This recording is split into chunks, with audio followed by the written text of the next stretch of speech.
You're listening to the Comic Crusaders Podcast. I am your host, Al Mega, CEO of Comic Crusaders and Undercover Capes. In this show, I'm sitting down with creators from all walks of life to talk about inspiration, process, the lessons they've learned, and a whole lot more.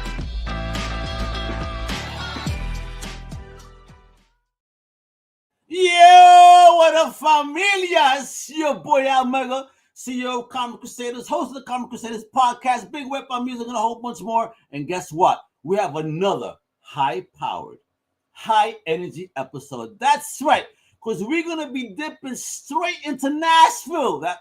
Nashville, Al Mega talking Nashville. Yeah, baby, that's right. Because we have a man here who has some struggle into strength, weight loss into warriorhood, and country music into a whole lifestyle, son. You know him from Trailer Choir. You saw him fight for his life on NBC's The Biggest Loser, and now he's back, lean, mean, and dripping that swagger, baby, with his brand new smash hit video, Walmart Drip.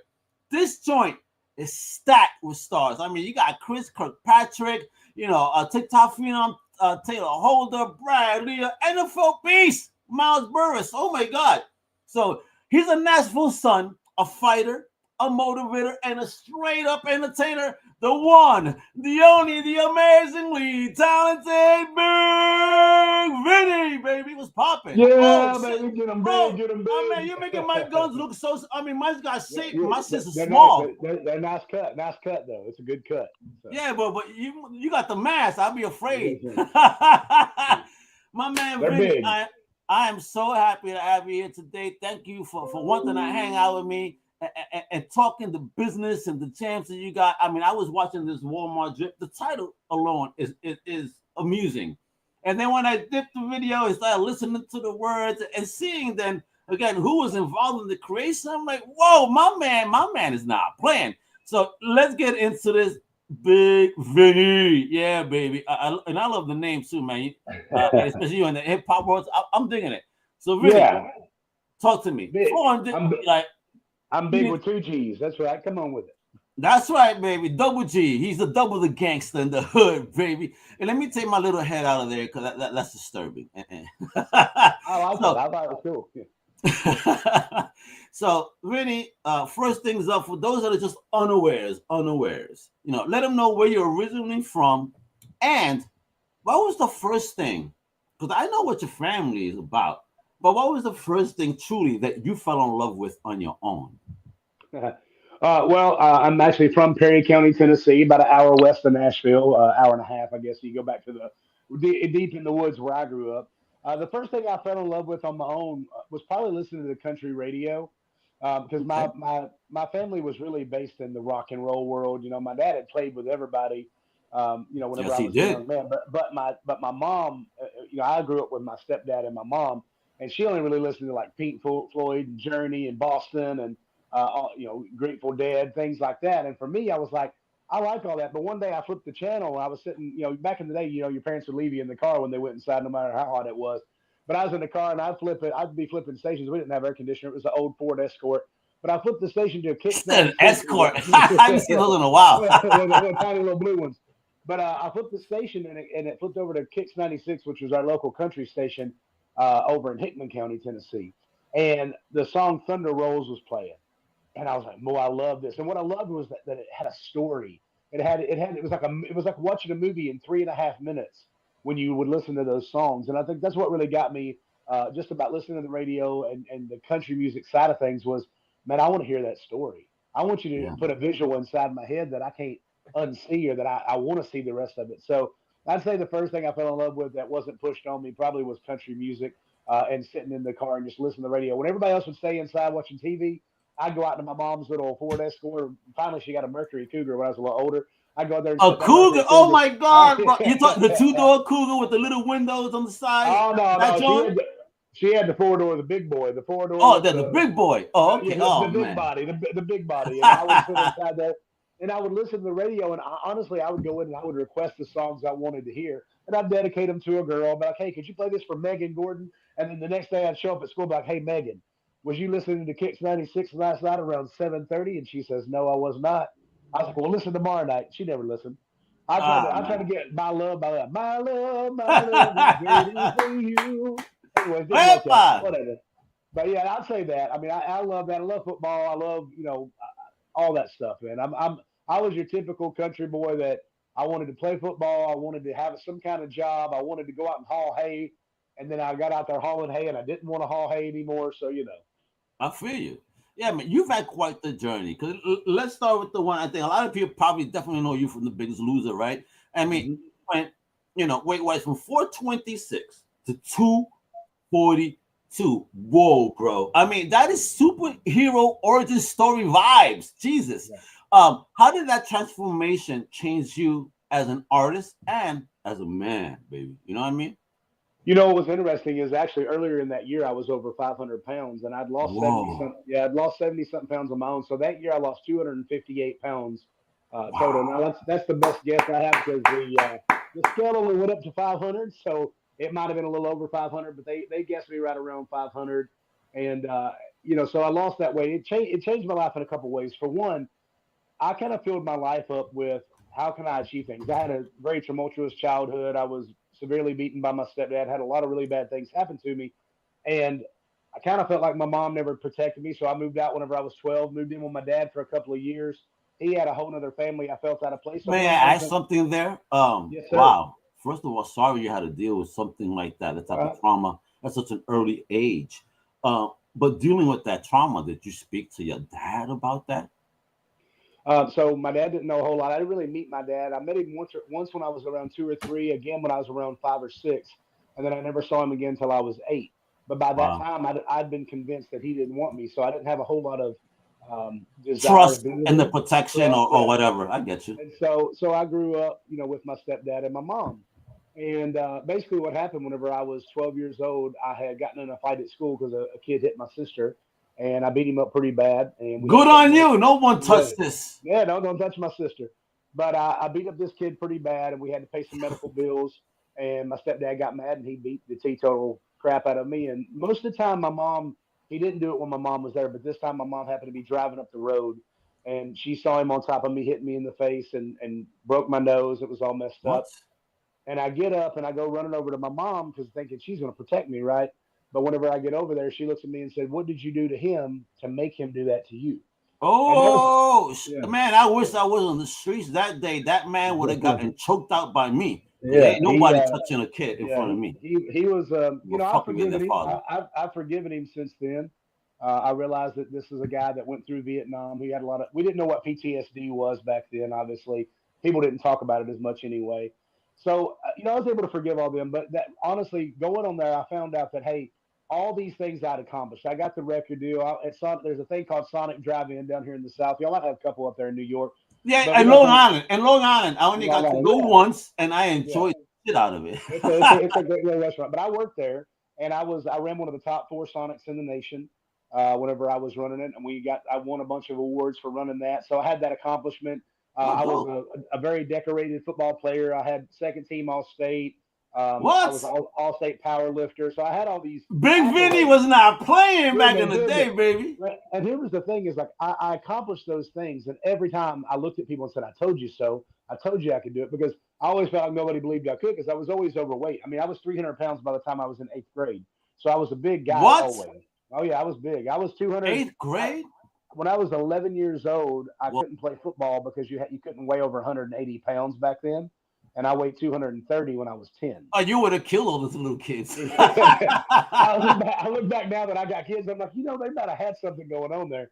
But either way, what I realized on the show is that all these accomplishments I had, they didn't really settle in as accomplishments because I was doing them in order to show other people that I was worthy. And I wasn't doing them for the right reason. So it wasn't for a sense of self, just a sense of proof. Yeah. Well, I wanted to prove to other people. But when I got on the show, I always accredit the show to changing it from, I used to be like, "I told you so." I knew I could do it. And I just wanted to change my message to be like, "See, you can too." Because if I can do it, you can do it. And so when I changed that message from a negative message of like, "Look at me," and it's a narcissistic message, "Look at me," to a, "Hey, look, I want to be an example that if I can go out there and do it, you can too. I believe in you. I believe in myself enough that lets me know that if I can do it, you can too." And so when I changed that messaging, and I changed the way my heart was focused. That changed the whole game for me. That's the reason I've been able to lose my weight, keep it off, continue to do great things in my life, and reach new heights. And literally, I always say I've turned down the devil's money more than once. There's been there's been opportunities presented to me in my life through music and through other situations that I could probably be a very rich man right now, and I had to go with what was morally correct. And I'm a Christian. Yes. I believe in Jesus, and I don't anybody believes in anything they want, but I believe that Jesus is the way, the truth, and the light. So, for me personally, anything that comes against that moral conviction that I have there, not that I don't make mistakes and sin, because I'm just like anybody, but I try my best to fight those things off. And one thing I decided a long time ago, that no matter how much money was offered to me, nothing would make me go against God, and blaspheme against God. So preach, baby, preach. The absolute truth. I mean, whatever anyone believes in, man, don't go against what you believe in, and stay on that vibe, and do good things. Because my man, listen, he's been getting blessed, son. And just reading about the journey, seeing the journey, look at that, what he grew up from, and still to accomplish the goals that you have accomplished, Bigg Vinny. Shit, Bigg V. I'm gonna call you like, yo, I'm proud to even talk to you right now. I love this energy you're giving. So, but you mentioned that you grew up right with a father who had toured. And I mean, let me drop some names: Loretta Lynn, Alan Jackson, Steve Miller Band. Shit, that's crazy.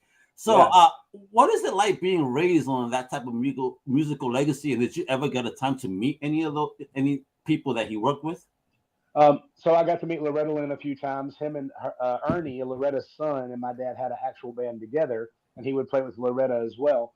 Nice. But I wasn't around my dad as a kid. My dad actually he went on the road with a guy named David Allen Cole, and he overdosed. I guess it was in 85 or 85, maybe. I think I was 2 years old, so 85 or 86.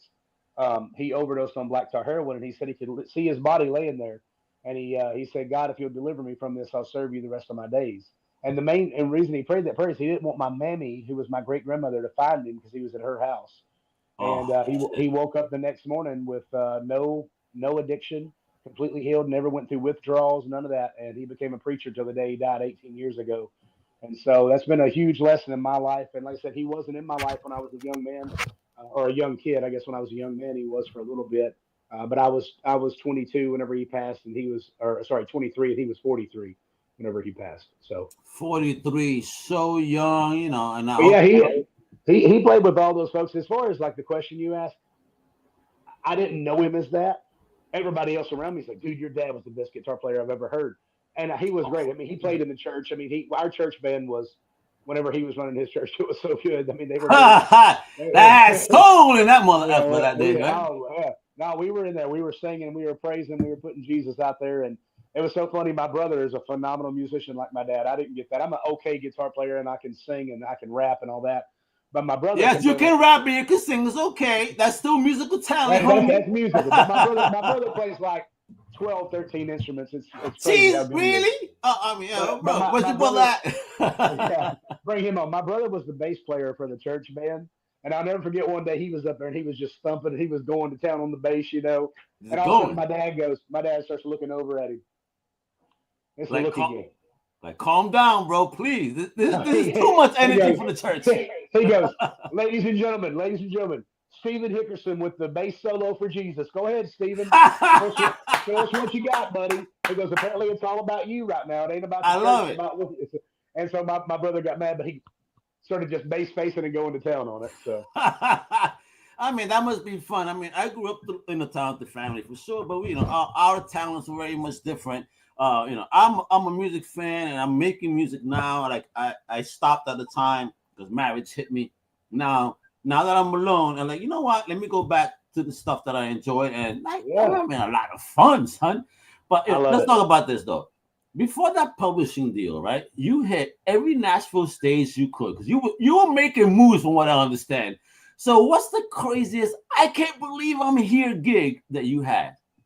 Well, I was trying to do anything I could do to be around music and musicians and all that kind of stuff. And I didn't really have a path. A lot of people thought, well, because my dad had been there before, but my dad had been long enough removed from that he wasn't able to really connect me with anybody or do anything. But having the name, my middle name is Vencent. So when I got to Nashville, I started going by Vinny Vencent when I first got here. So Ronnie Van Zant was the lead singer of Leonard Skinner. Of course, his brother Johnny took over, and then Donnie is with 38 Special. So as I got to town with the name Van Zant, which also Towns Van Zant was a phenomenal writer, different set of Van Zants, but it helped me kind of get there going. So he gave me that namesake that got me there. But I started doing some security on the side. I started doing some security to try and how can I make a little extra money while I'm up here, all this kind of stuff. And I was actually hired by John Rich from Big and Rich to be a driver because I was always sober and do security one night for him and John Bon Jovi. And, Whoa! Yeah, I know it was wild. This was what?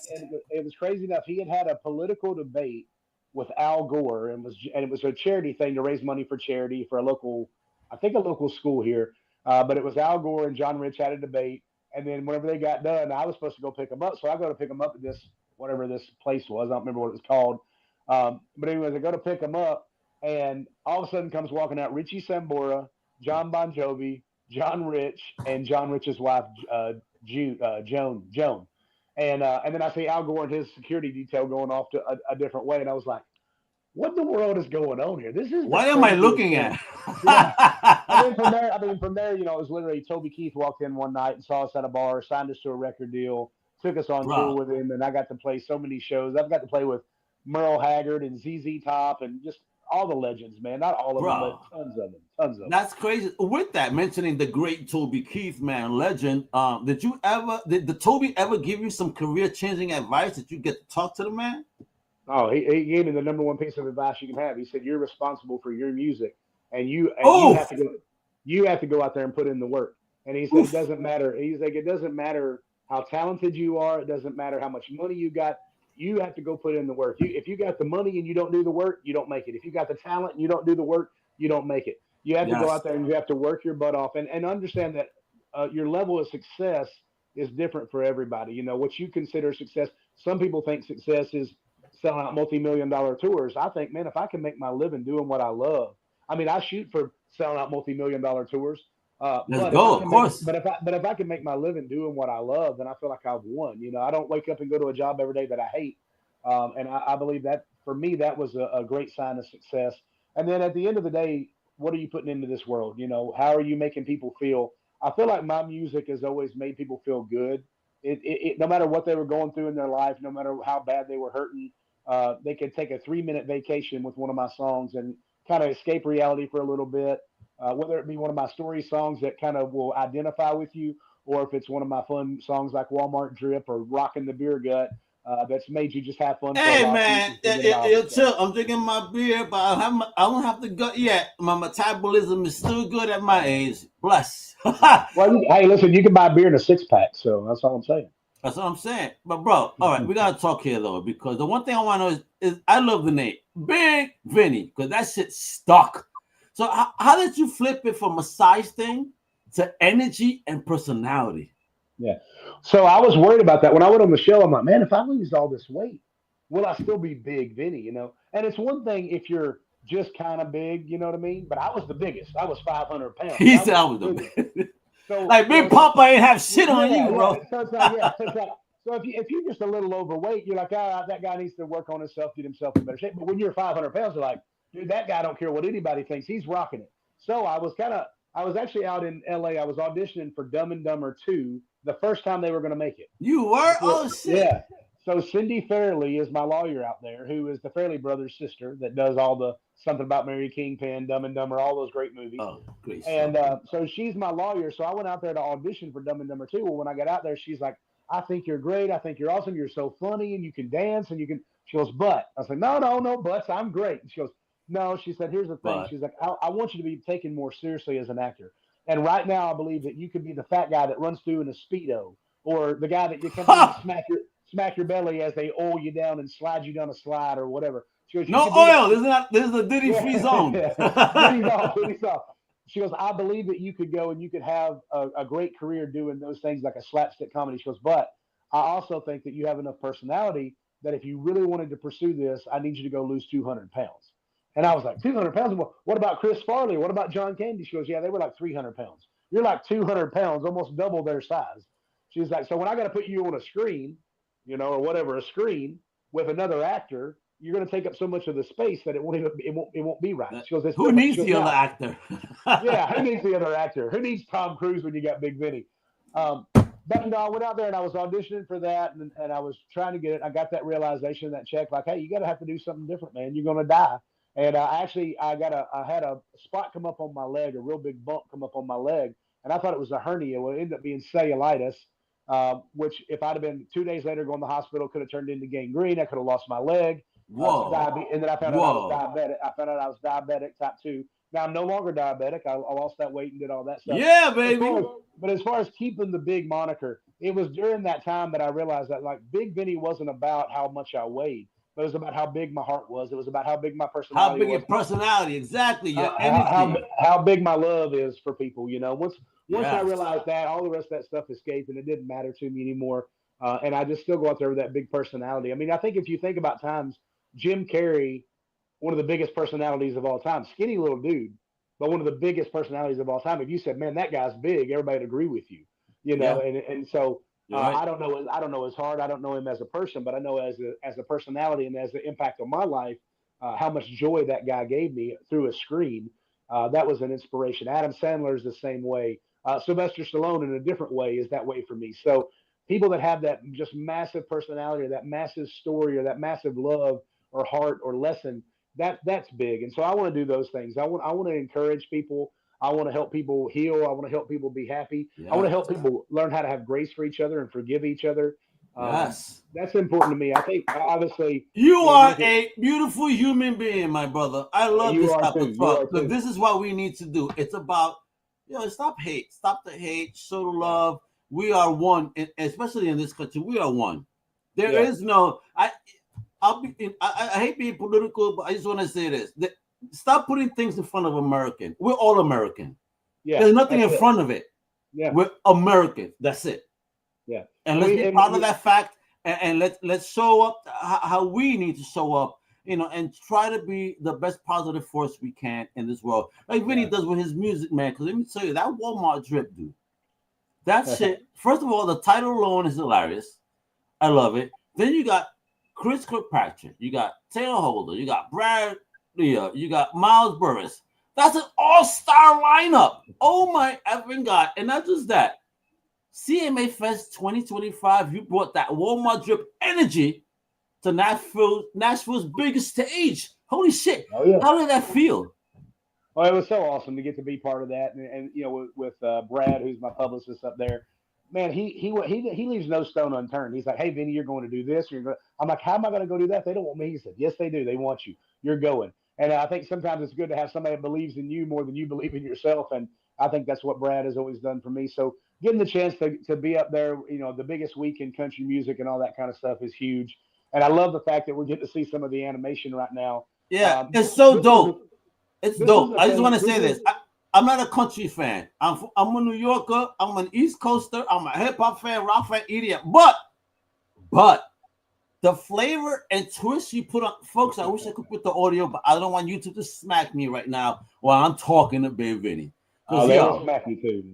You know how they are. Bro, exactly. So, like, look at this animation. Like, I dig it. And why did you choose animation as opposed to, like, real life? So I did the real life one as well, and it did great. But for me, the animation part of it goes back to me being a kid. When I was a kid, I'll never forget the first time I got asked in kindergarten, like, what do you want to be when you grow up? And I said, I want to be Superman. And my teacher said, your teacher must have looked at you like, this man is psycho. Yeah, she goes, you can't be Superman. That's not real. And I was like, well, I want to be Superman. She goes, well, you got to pick something else. So I was like, okay, well, I want to be a firefighter or a cop. I want to be somebody that helps save people. That's the way I felt. And the point with that was I needed to be saved. I wanted somebody to come in and save me from the hell that I was living in, And I think that's why I always looked up to superheroes and people that put their life on the line, our military, things like that, because I was like, hoping maybe one of these people will come in and save me from what I'm going through. And so, but the animation happened because I know I can't theoretically be a cartoon. I can't theoretically be Superman, but in the animated world, I can be anything I want to be. If I'd have made myself flying in this video, which I could have, then I could be like, hey, Bigg Vinny learned how to fly. If I that would have been fun. I put myself in a Superman shirt in there because, hey, You said I couldn't be Superman, but here I am being Superman. And then you got a guy like Miles Burris that actually looks like Superman, that was played for the Raiders, and now he's in all the movies. He's in Young Rock. He plays Triple H, and he was in Righteous Gemstones. And he's in all these movies and all these things. Having him right there beside me and being like, all right, bro, we starting a little superhero team here. I got Chris Kirkpatrick, my boy Moon. He's the guy you see walking through the overalls. That's my boy Moon. He was the first guy to ever invest in me and help me get my musical career started. That's family, baby. That's truth. That's the truth right there. Love it. This day, I told him no matter what happens, because I mean he tells me, Vinny, you don't owe me nothing. He goes, I did that because I love you. I said, that's fine. But if one of these things pop off and become the next biggest thing out there, I said, 50-50, bro. Yeah, you're taken care of. You know what? See that? You hear this, folks? Bigg Vinny is about that friendship loyalty. I have my brothers in the business, my brothers and sisters from another mother, if you will.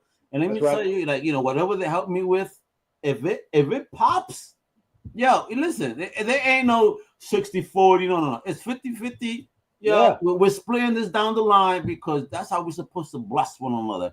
And I love that you bring that energy to this. Now, I got to ask, though, because this cartoon video looks dope, and you said you did a live one. So talk to me about what was the funniest or wildest moment in shooting the video?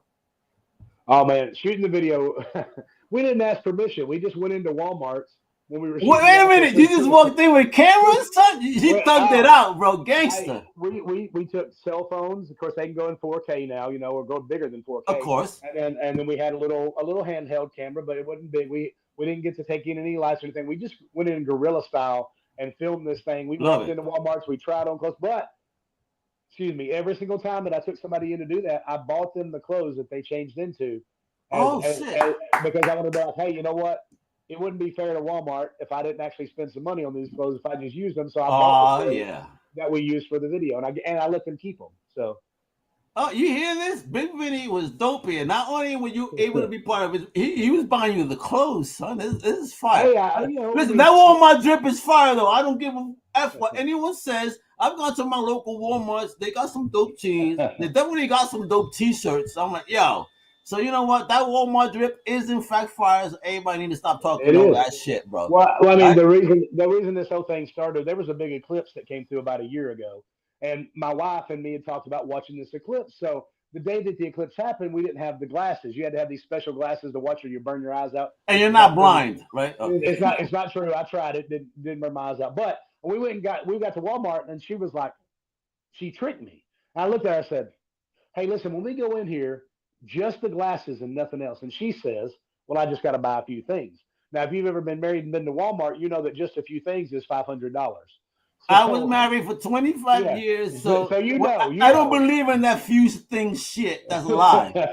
So I said, I was pouting a little bit. I'll be honest. I was pouting, but I looked over and Snoop We're a man looking at our paychecks like, oh my God. Here we go, 500.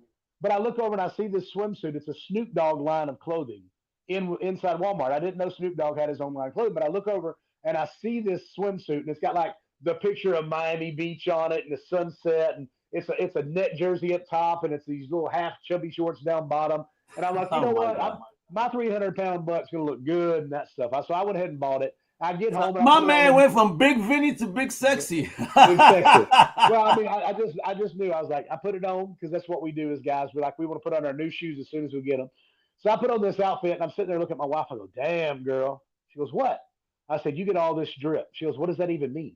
I said, my drip, my fit, girl, my fit. You get all this drip. I said, that's what all the kids on TikTok are calling their outfits nowadays. It's your drip. Yeah, and she goes, and she looked at me and she said, you're 40 years old. I said, yeah, but I'm feeling retired right now. And I'm 50, and I still use terminology like that. And I started going, Walmart drip. From my head to my toes got that Walmart drip. She goes, stop. And I was like, what? She goes, go inside and write that song. That's the stupidest thing you ever come up with. It'd probably be a big old hit. Don't you love wifeys for telling you the truth? Hey, listen, and the funny thing was she ended up being a writer. My wife's a phenomenal singer and writer as well. And my buddy Ken Harrell, that was my songwriting mentor. I met him. So a salute to Miss Bigg Vinny out there. Yeah. All right? Yeah. Little Jenny is her name. Little Jenny. Always. And Bigg Vinny and little Jenny. Oh my God. Yeah. How little is she? She's 4'11". That's how little she is. Oh my Bigg Vinny, man. Bro. Oh man. That's another story. That's another podcast. I told her, I said, listen, I need you to shrink by 2 inches. Apparently 4'9", you can get specialty treatment or something like that if you're 4'9" or down. So I'm trying to be like, hey, lie on your thing, tell me you're 2 inches shorter. I'm trying to get that money. I'm just kidding. Oh, you were muted on me. There we go. Yeah, well, people, don't disturb Bigg Vinny. How dare you? During his live podcast, try to call him. He'll call you afterwards. Now, bro, we gotta talk about here though. If your life was in fact a country song, what would the title be? Jesus Loves Me. All right, I love that though. Yeah, and with that said, then who would you duet with? Are we going with someone in the world of gospel, someone in country, rock? What are we doing?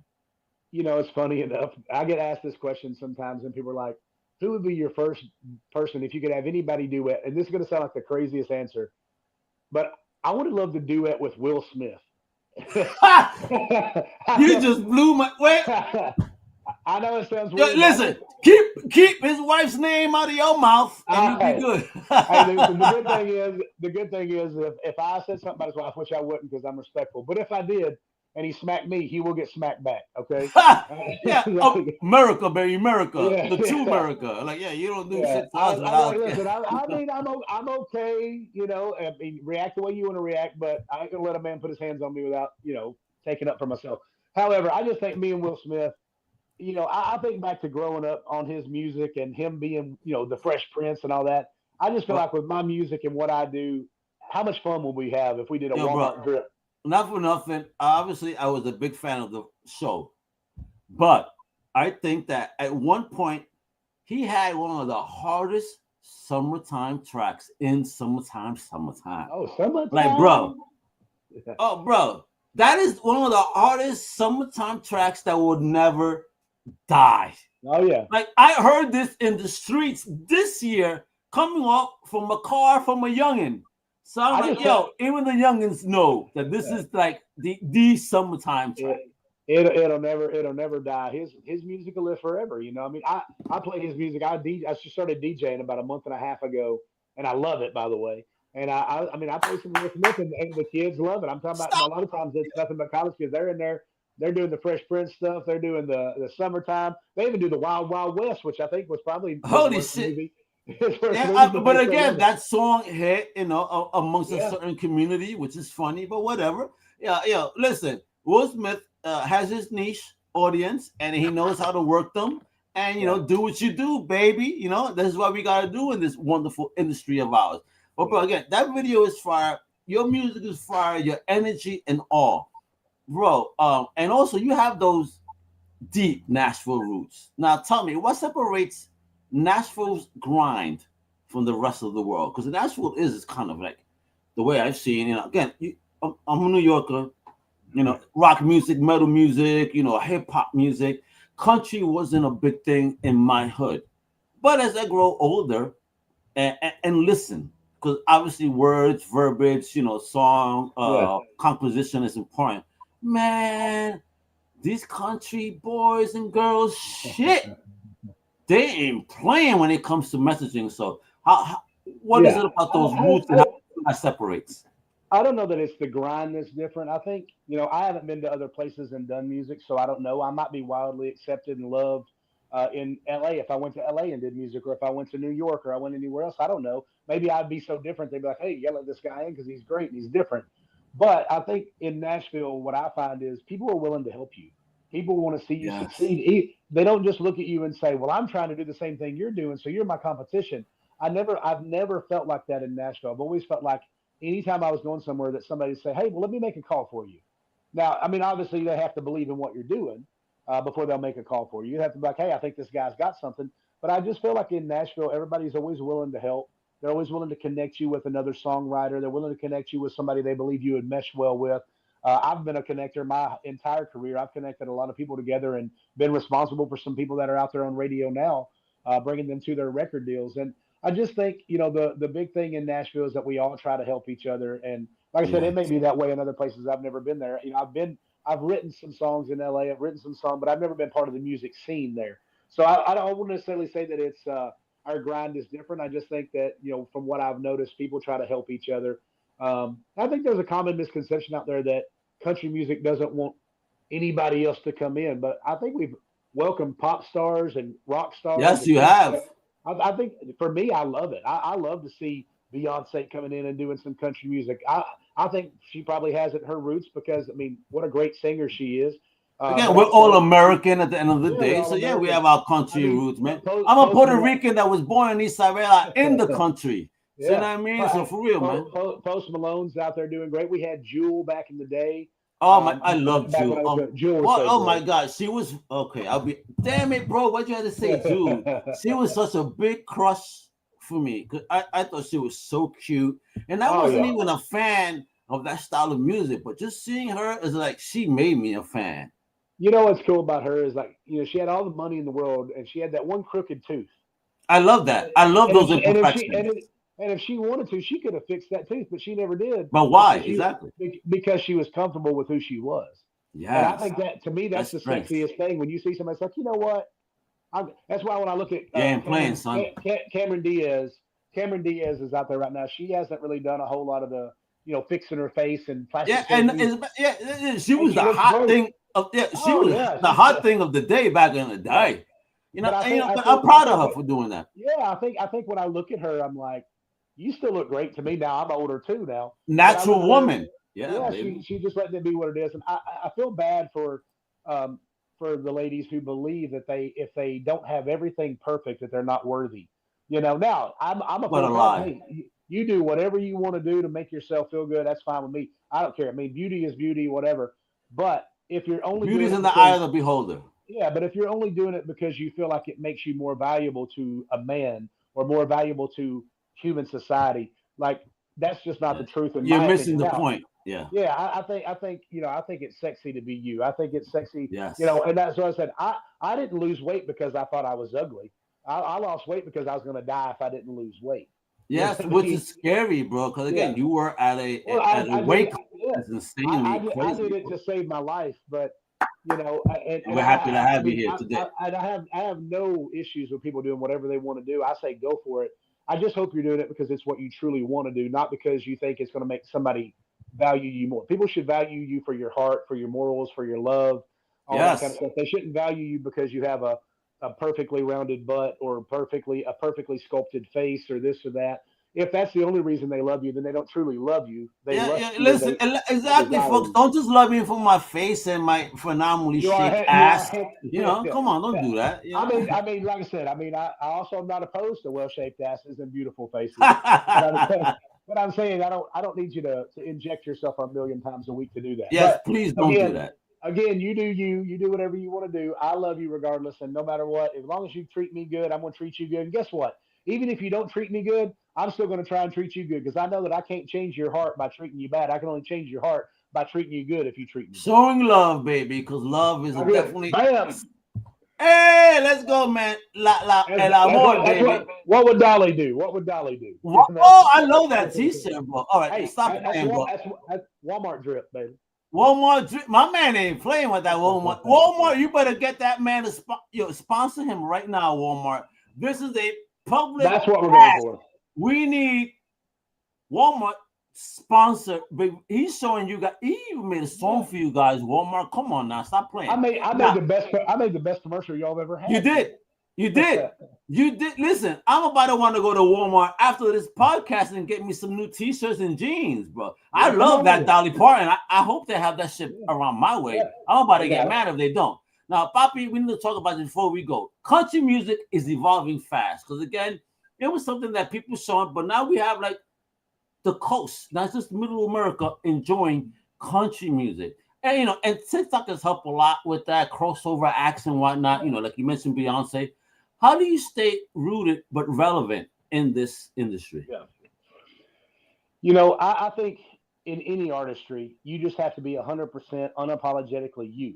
It doesn't mean you can't learn and change over the years, But I think that if you're going out there and you're trying to act like something you're not, if you're trying to make the music that doesn't actually make you happy, if you're trying to tell a story that isn't truly how you feel or what you know, I think people sniff that out. I think authenticity sells more than anything in the world. I think it sells more than sex. I think it sells more than money. I think it sells more. Authenticity authenticity is big. So I think when people realize, like, hey, I want to tell my message to the people that want to hear my message, and hopefully one of these days somebody hears my message and says, hey, you know what? I never thought of it that way. But like listen, I think the way you stay relevant is just by being yourself. If you're trying to do something that somebody's already done, they already did it.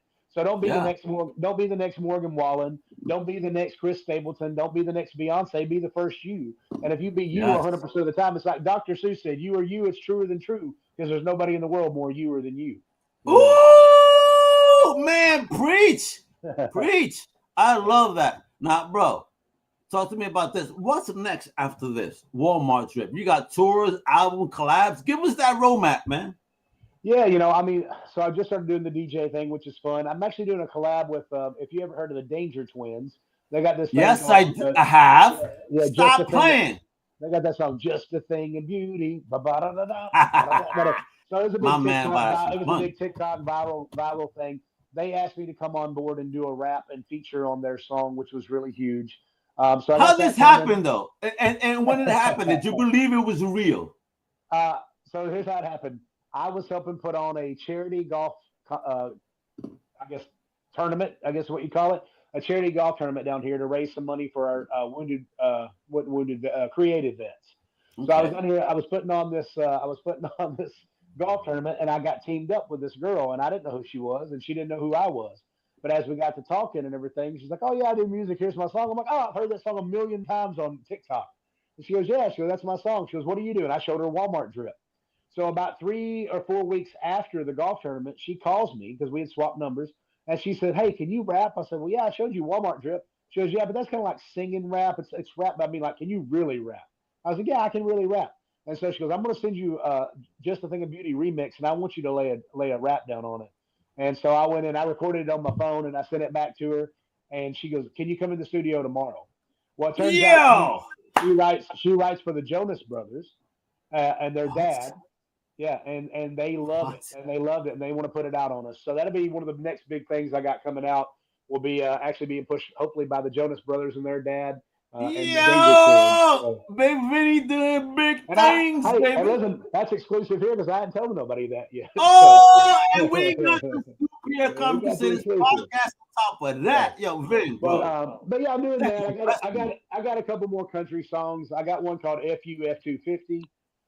It's basically there was a song back in the day, you wouldn't know it if you don't know country music, but there was a song called Pickup Man back in the day by a guy named Joe Diffie. And this song was a big old #1 smash hit in the country music world. And it was all about how just having a pickup truck will make the girls love you more and it'll make your life better, everything else. I've been hearing this. I'm about to change my Nissan for a pickup truck. And now this song seems to clarify that as truth. Well, now my song says FU250 because I got the truck, but the girl still left me. So it's like the sequel to that song, but it's just a funny song. I wanted to stick with the funny vibe for a little bit, having fun. I just feel like there's so much seriousness in the world.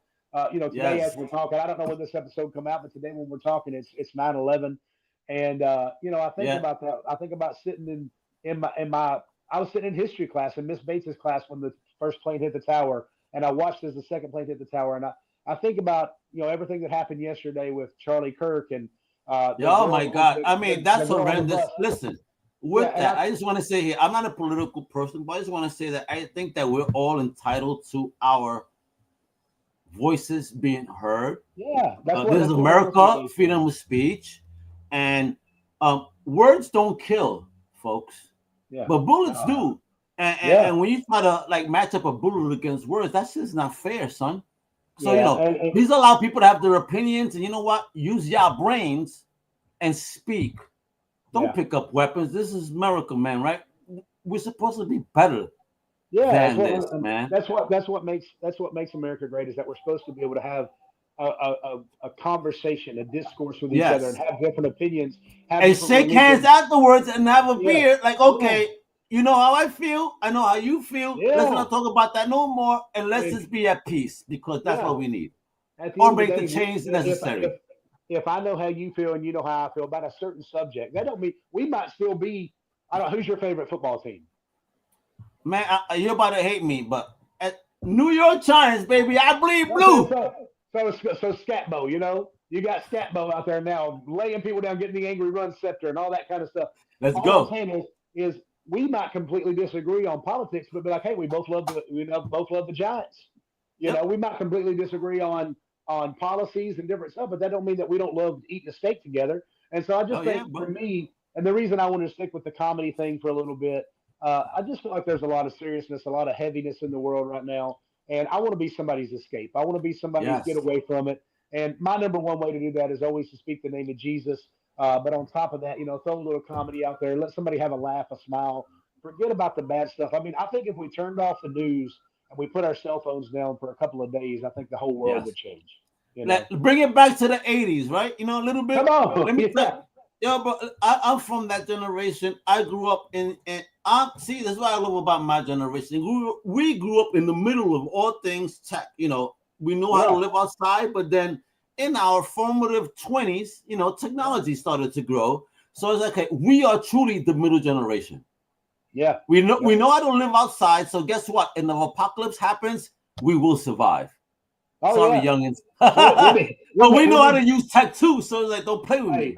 Listen, we'll be Gloria Gaynor up in this place. So I will. I know how much. Hey, this is no joke. I could go out into the country right now, and I could live off the land. I really could. You and me both. Mommy showed me how to grow stuff, so I can grow my own fucking food. Yo, don't play with me, son. I'm good. Yeah, I can catch a fish. What was a country boy can't survive? Daddy showed me how to fish, taking me to Coney Island back in the day, getting the bait, knowing how to you know, throw the rod out there. You know what I mean? And get that fish, reel it in, take it off right. You know, slice it up, take out those guts right.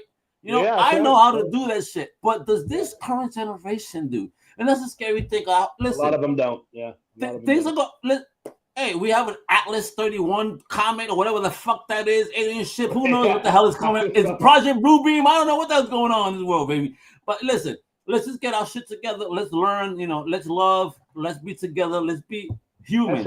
There's nothing else at the end of the day. There is no color, there is no race, you know, I understand the shit about borders, but at the end of the day, there's only one border, Earth.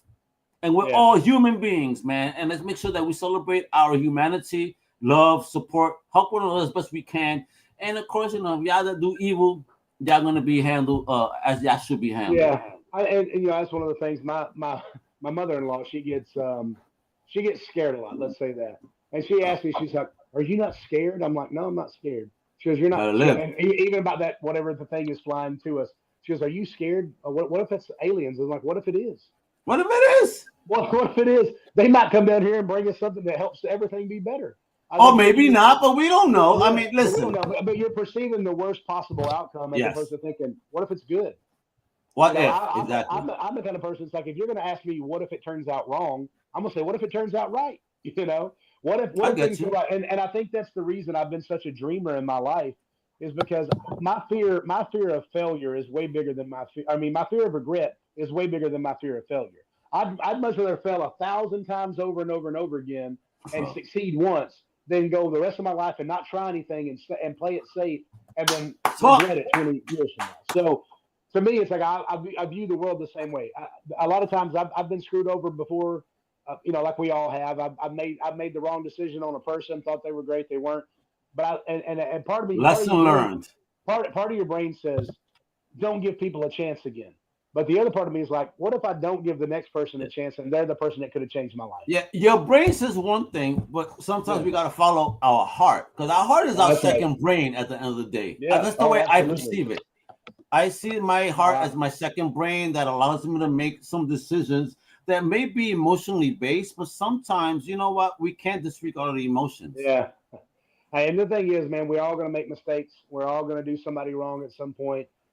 We all going to have forgiveness, you know, and it says in the Bible, it says you'll be judged the way that you judge. So as harshly as you judge another man, that's how harshly you'll be judged whenever it comes to the end time. So for me, it's like, I try to give people as much grace as possible. You know, there's a couple things that I don't know how you could ever give somebody forgiveness for, but I know we're supposed to. But those things are so, I don't even want to talk about them because they're so bad. But like I said, I've spoke at prisons, man. I've met guys. I met this guy. We were in Leavenworth Prison in Kansas. And I go in and I meet this dude. He's probably 6'6", 6'7", black dude, 22 years old. The sweetest dude, literally the sweetest dude I ever met. And I'm sitting there, I'm like, why are you here? What did you do? He goes, I killed 6 people. I'm like, you killed 6 people? At 22? Oh, he'd already been in there for 2 years. So he was 20. 20. And I'm like, baby. I was like, how did you, like, you're the sweetest, like I'm telling you, when you met him, you felt the warmth. He was such a good person. And he said, I don't know what happened. I was playing basketball in Chicago, in Southside Chicago. He goes, I was playing basketball one day, and the next thing you know, I was in a gang, and I, being a big guy, I was kind of an enforcer. He goes, the next thing you know, we're in a crossfire shootout with another gang, and I couldn't get away. The rest of the guys were fast enough to get away, and I shot up. I took the blame for the 6 people that got shot. Now, I don't know if I shot them or not. I was like, well, could they prove that you shot them? And he's like, well, I don't know if they could ever prove it, but they could prove that I was part of it. And he got 22 years in prison. Jesus. So he'll be 39, 40 years old, whatever it is when he gets out. And hopefully he'll get out before then. If he gets out, because again, I mean, that life in there is dangerous too. It's hard. God bless, I know he's a good person. I used to think. Listen, the devil attacks good people, and when your brain is weak, you know what I mean, you're gonna falter, and shit's gonna pop off, and hopefully you don't allow that to happen again. No, hopefully not. I think the one-sidedness, the brain of me that grew up is like, dude, I used to have thought, well, if you kill somebody, you deserve to be in there. But then I hear his story, and I'm like, man, you got pulled into this gang when you were 12 or 13 years old. And I said, he said they offered him a plea deal. If he would turn over some names, he could get out. No. And he said, and I said, so you didn't do that? He said, no, because if I did that, they'll kill my mom, my sister, my grandma. Family, man. And I'm like, so every situation and every choice isn't as clear cut as we think it is. I lived that life, Vinny. As a 90s teenager. I had my beads, I had my colors, I did my thing. And my ex-wife, when I met her, when she was my girlfriend, I figured a way out of that life because of her, because I can't go. There were times where we would go out and I'm showing my colors and basically being threatened or altercations. And it's like, okay, I'm with Shorty. She doesn't deserve none of this. So, you guys got to be mindful, too. When you live that life, you got to worry about your loved one, man. Like, if you don't want nothing to happen to them, drop the fucking life. You hear me? Yeah, that's facts. Yeah. Drop the life and live a good life. I'm glad you're able to get out of that, man. But it gave me, speaking of those prisons, and we were going in to play music and give them some Jesus and all that. But speaking there changed my heart. I thought I was going in there for them, but I think God was taking me in there. So be like, hey, bro. For you. Don't be such a hard judge on somebody that you don't know. You don't know their story. You don't know their situation.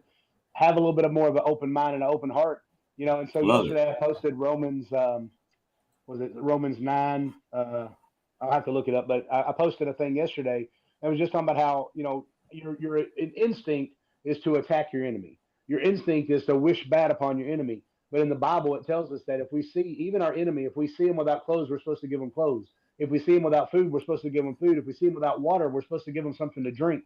And let the wrath of God be the wrath of God. It's not up to us. Yes. Let God decide. And so, like I said, that's what I try my best to live as close to that as I can. Make plenty of mistakes, but I gained a whole new compassion and a different thought process. Now, I think there's cold-blooded people that out there that do something that's different than what that kid was.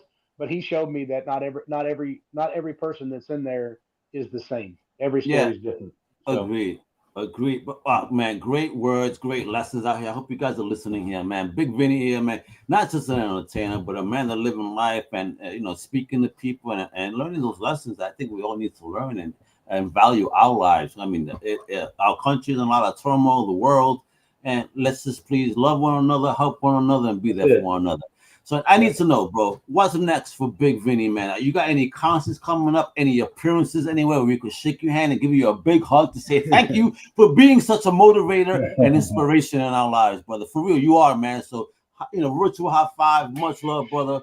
Like, for real, man. I'm digging your energy, man. I'm always on the road, baby. I'm always trying to make the next thing happen. I'm out there DJing, doing that stuff. But I got a show coming up in Springfield, Ohio. I'm going to be doing the Hastings Farm Fest. I'm going down to Esmeralda Beach Resort in Rocky Point, Mexico, to do a whole weekend worth of shows down there for the Rocky Point Music Fest. And it's always fun going to Mexico because I go down there and I'll gain probably 5 pounds while I'm down there. I don't blame you. That motherfucking food, bro. That food is good. But yeah, man, I'm just out there doing my thing. I'm always going to be creating. I own a little resort west of town called the Buffalo River Resort, west of Nashville. Hey, and we do canoeing, kayaking, and camping and outdoor stuff. Cool. But we're gonna do our first in October. We're doing our first ever haunted woods. And I'll send you snap! I'll send you my little. Send me those details to share with the Crusader family that's out there, so they can visit. I got so addicted to making these cartoons that I went ahead and had the animators go ahead and make me a cartoon as my advertisement for this.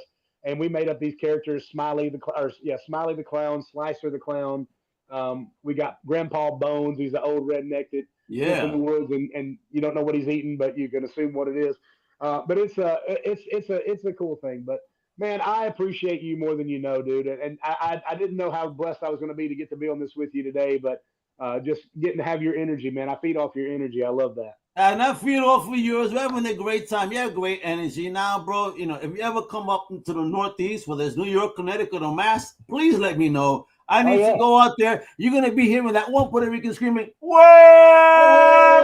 You're going to be like, "Oh, ow, come up here. I'll sing with you, bro. Let's go. Let's make it happen, man." I'm all for it.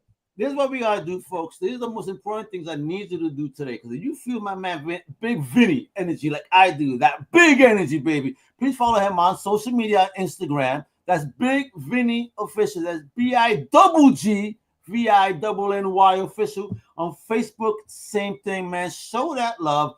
He has a YouTube, Bigg Vinny Official as well. Again, Vinny with 2 N's right there. You heard 2 G's with the big. You heard Bigg Vinny Official. Check out that webpage for all those videos. And, of course, check out his Spotify. That's the link. I know it looks garbled there, but it's also in the show notes, both on YouTube, Facebook, and the website. So click it, subscribe. Make sure you always stay tuned to what Vinny is doing. And, stay tuned to his Haunted Forest because, shit, I'm interested. So when he sends over that press release, we're going to know where it's at. You're going to get your plane tickets, and reserve them wherever you got to reserve them. Right. We're going to have to fly down south and make sure we're going to have some good fun with Bigg Vinny and his Haunted Forest. Fly down south and walk through the woods with me. It's going to be the best time of your life. You'll never regret it. So. I feel it, baby. And with that, to all my Crusaders out there, thank you, man. What a ride with the one and only Bigg Vinny. From Nashville stages to Toby Keith label, from the biggest loser to the CMA Fest, and now dripping that Walmart swag all across the country. Walmart, you better sponsor him. Now, Vinny, you're not just a singer, you're a survivor, a motivator, and a straight-up star and G. So, fam, make sure, again, you watch the official Walmart Drip video featuring Chris Kirkpatrick, Tayler Holder, Brad Leah, and Miles Burris. The link is below also in the show notes, all right? And Crusader Nation, you already know what to do. Smash that like button, subscribe to the channel, and ring that bell so you don't miss that next legendary drop, all right? This is Al Mega saying, stay strong, stay inspired, and as always, keep that big double G energy. And until next time, we out. Thank you for listening to the Comic Crusaders Podcast. If you like the content, please subscribe and turn on notifications. Also, please visit comiccrusaders.com and our extended podcast family over at undercovercapes.com. And also, make sure to download the Comic Crusaders app on the Google Play Store today.